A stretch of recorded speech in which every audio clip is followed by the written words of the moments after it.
Why now? It's Doug's turn. I've coached my whole life based on the premise, you get what you earn. He's earned this opportunity. He deserves it.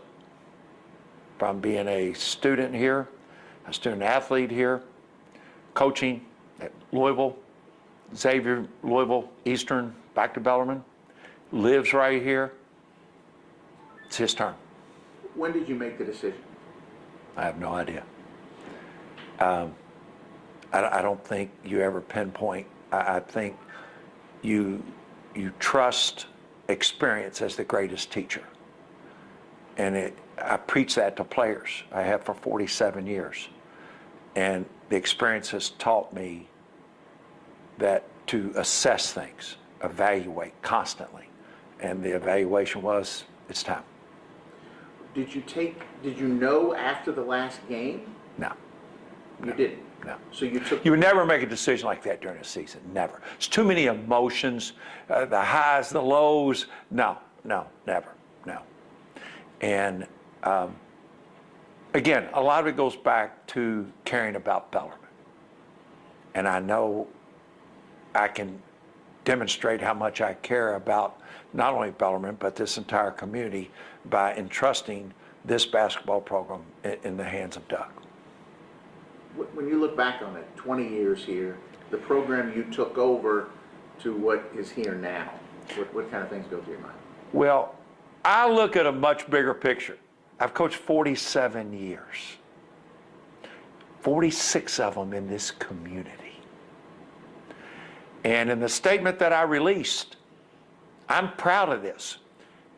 My first coaching job, 1978, was at Ahrens High School. It closed in 2 years. They closed it. One of the most segregated schools in all of JCPS, not based on race, based solely on economics. It was a very underprivileged school. Wouldn't trade it for anything. The next year, I'm the JV coach at Ballard, one of the most economic advantaged schools. Then if you look at the big picture, I coach at Louisville under 2 Hall of Fame coaches. Charter planes, 5-star hotels, Maui, Final Four. Think of that. Then I'm coaching at Bellarmine, year 1. The year before I come, they win 9 games, and we're on a bus going 8 hours to Rockhurst University. So I'm proud of that because I have a source of appreciation from having gone at every level. Every corner of this community. I was raised in the South End, Fraser Elementary, Southern Junior High, which is now Olmsted North, Iroquois, going to the University of Louisville, coaching at Ahrens, coaching at Louisville, coaching at Bellarmine. I've kind of been so fortunate to have seen it all. And I think that in this day and age is a huge, huge asset. What now? Well, I want to help Bellarmine, and I will till I take my last breath on it. My message to every player I ever coached, not just at Bellarmine, at Louisville, at Ballard, at Ahrens, VCU, Lionel Bacon, one of our own, is I will be here for those players till I take my last breath. Because that's what people did for me. And any way I can show how appreciative I am of those teachers, coaches, administrators, parents, everybody.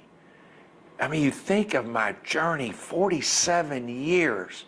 Think of the people that I've been exposed to and been around. And I never use the word, oh, I worked for. I'm fortunate. I worked for and I worked with incredible, incredible people.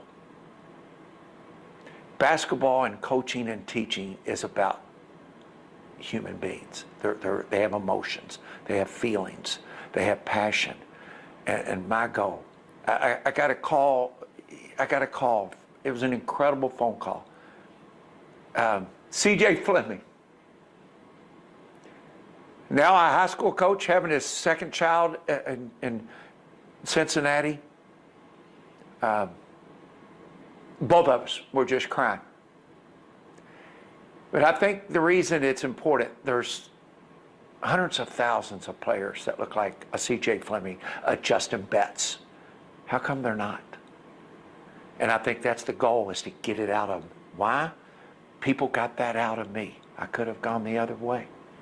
As a young person on the streets of the South End, I could have gone the other way. I had great teammates, great close friends that did. How come? How come I was so lucky? I think athletics brings things out in us that we've never ever seen before. I'm an example. Those teachers, those coaches brought things out in me. And I always realized they were doing it for me. They were not doing it to me. When you're in the middle of it, when you're coaching, the losses tend to affect you more. Those are the ones that you remember. Now that you're finished, which wins stand out to you? What are the memories, the vivid memories that come back? Is it the guys jumping up at, Wow. Allen Houston winning the Yeah. state championship, winning the national championship, things like that? Golly, what a question. It's not just about championships. Yes, championships stand out. It is about that random phone call. Coach, I want to share with you. Coach, she got this promotion. Watching a young man that had a very difficult upbringing, like little Mike Parrish played here, was a walk-on and earned a Just scholarship. saw him last week. Walking across the stage, earning a diploma, a Bellarmine diploma. Yes, championships. Doing something on March the 8th, 2022, that's never been done in the history of college basketball. A transitioning school from Division II to Division I, winning the conference tournament championship, and seeing those 9,000 people storm that court. You mentioned a state championship, going to a Final Four.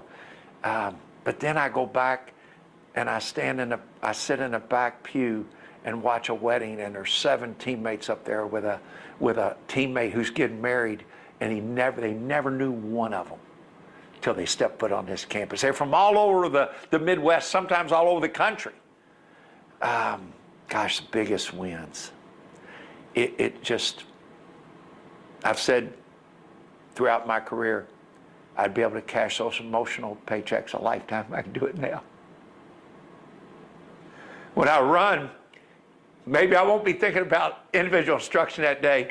I can be thinking about maybe reflecting back on one of those moments. Maybe I'll run a little harder, run like Rocky. Is the state of college basketball, how much does that play into this decision? I'm so past that. NIL, the portal, that's what everybody thinks people my age are going to say. I'm not. My biggest concern is the game, the actual game. The application of the rules or lack of. That's my biggest concern. And I think the game should be a game of finesse, a game of execution, a game of fundamentals. And it's harder and harder to teach that with the physicality. What will make Doug a good head coach here? I'll tell you, his junior year, I'm meeting with him at Bellarmine, and I ask him, I'm going to divert him away just because of knowing his academic background. And I pose a question to every junior. Okay, what's going to be your plan a year from now when you graduate? Doug, what's your going to be your plan? Wall Street Law School. What's your plan? Dad, I'm going to be a basketball coach. And I just nodded because I go back to when he was in high school. And he's at the University of Louisville in my office, and he and Kevin Willard had a very, very, very powerful meeting. Mick Cronin, before he left to go to Murray, had already had that meeting. Said, you'll come with me and be a student assistant wherever I am. Kevin was adamant. Kevin had played for his dad 1 year at Western Kentucky, and he said it was the most valuable year ever because it defined what a great locker room was. So Kevin was adamant, no, Doug, you need to go to Bellarmine and play for your dad and experience a great locker room. So Doug is well prepared because he was part of us establishing, he came my second year here, he was part of us establishing a great locker room that has maintained over the last 20 years. So he knows what it is. So you go back to a Kevin Willard, a Mick Cronin, when he was in high school, then you get him in college, and then you see he has experienced it. He knows what a great locker room. In this day and age, a great locker room is an absolute necessity for success. How much of a factor is it that you've gotten through this stretch? I mean, did you think, was it ever in your back of your mind, like, we'll get into NCAA Division I, we'll get through the transition period, and then that timing could work out? And obviously this season didn't go the way you wanted it to, but hopefully. I would have never put this on anyone else playing with those restrictions on you. Never. I would have never done that. So I knew I was going to go through the 4 years. Yes, my last dream was to fill Knights Hall, the floor, to the rafters on Selection Sunday, and hear them say, let's go live to Bellarmine University in Louisville, Kentucky. Well, that dream now, I'll pass that on to Doug. I'm guessing you'll be there. What will that, I mean... It's going to happen. It's going to happen.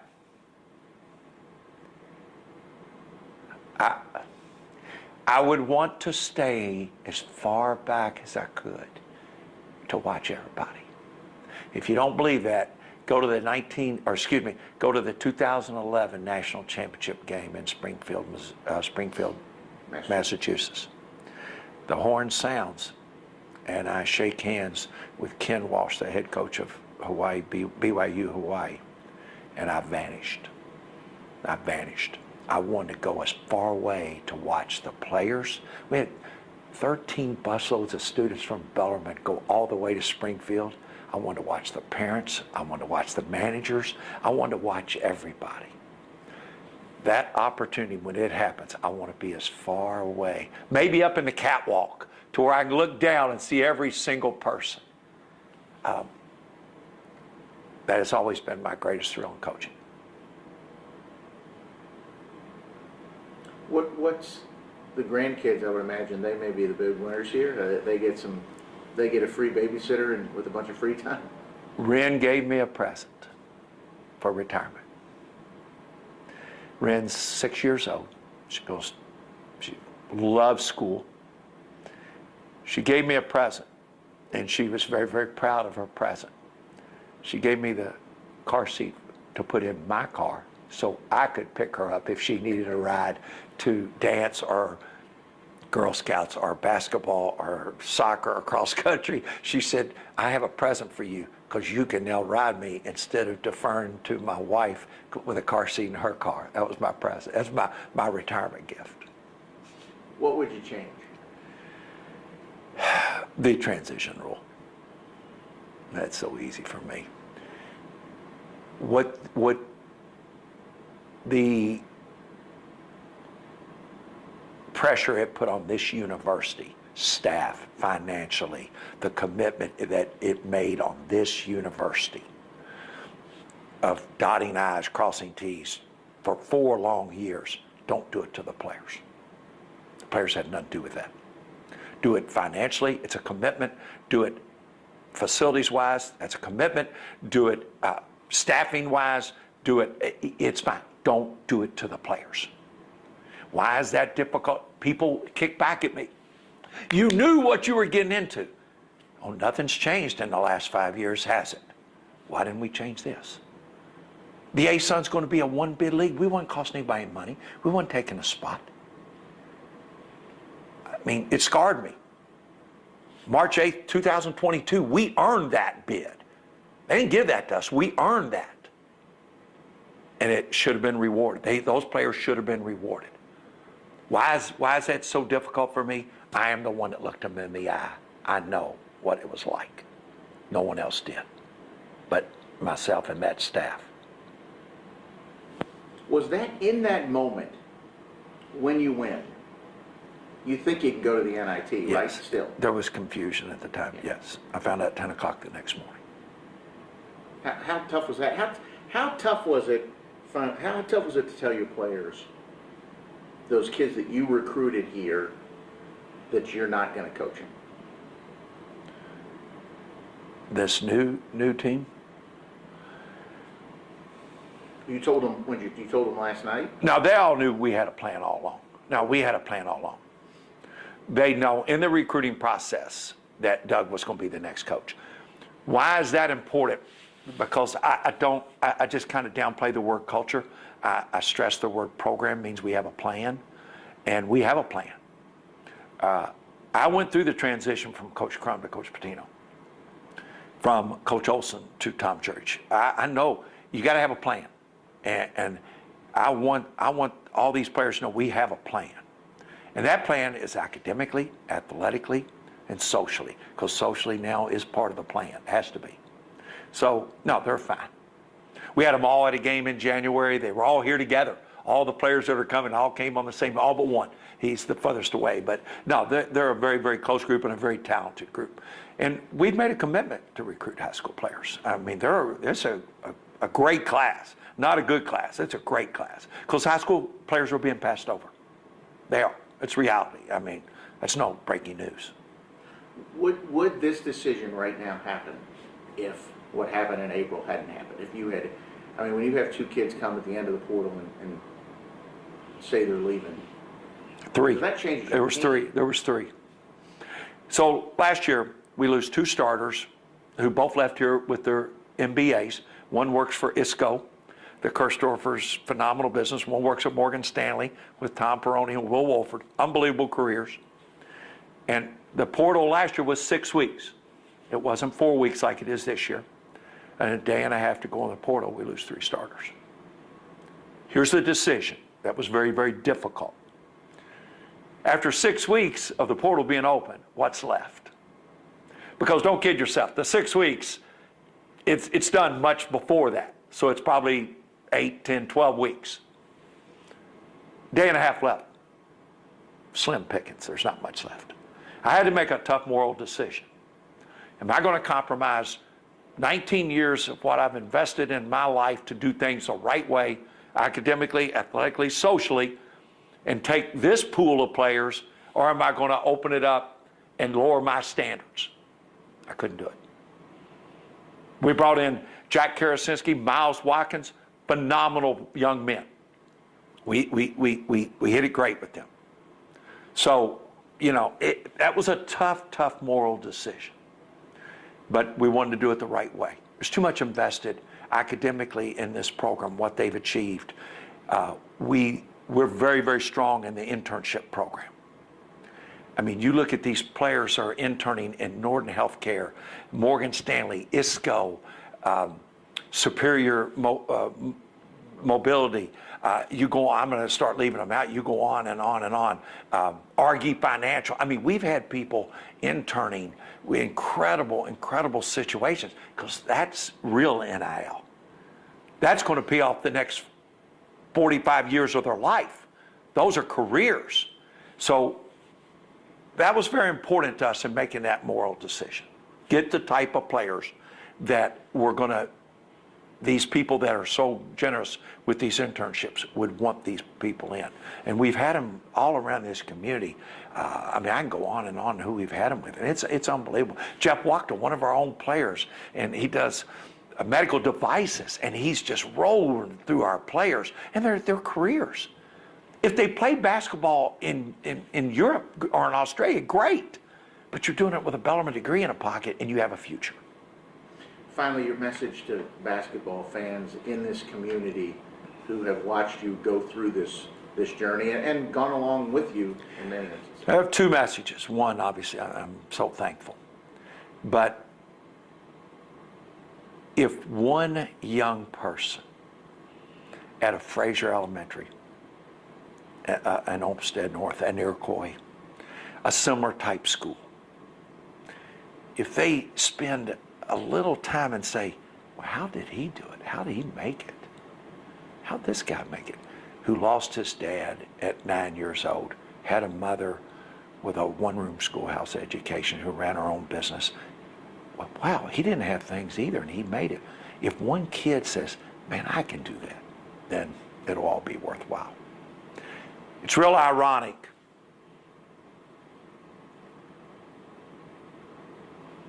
We won, you referenced the ASUN Conference Championship on March the 8th. You can imagine that night was incredible. The next morning, you're trying to reflect, and this is prior to me finding out no NITs. It was really, really ironic because Coach Pitino had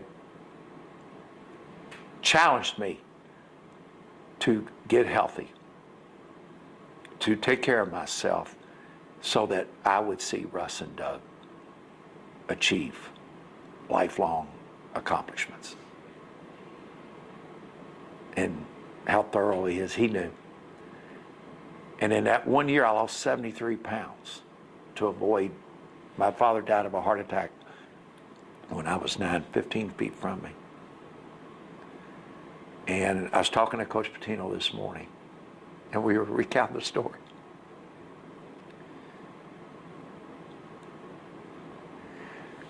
So we went on the 8th, Tuesday night, the next morning. It's unbelievable. And I'm thinking, wow. And now I've lived a life of seeing Russ and Doug do great things. That morning when I'm like, well, what did we just do? It's my dad's birthday. How does that happen? Because now you're immediately thinking, what would he think? Would he think, like, I'm so proud of my family, what would he think? I mean, you know, you just speculate and dream, but that's amazing. So I think young people, I told our players last night, most difficult meeting I've ever had in my life. As you go forward, aspire to allow yourself an opportunity to show people how much you appreciate them. Parents, teachers, coaches, grandparents. You know, I never got that opportunity. And I spoke to the team last night, and my last words to them, I said, let's say that somebody magical walks in this locker room right now where we're sitting and says, Coach Davenport, whatever you want, you got your wish. What do you want? You got it, whatever you want. You can wish for anything. It'd be a very easy answer. I wish I could do it all again. I wish I could do it all over. If they chase dreams and at the end of their careers, they look back and say, boy, that was great. I wish I could do it again. They'll all be successful. That was my last words coaching.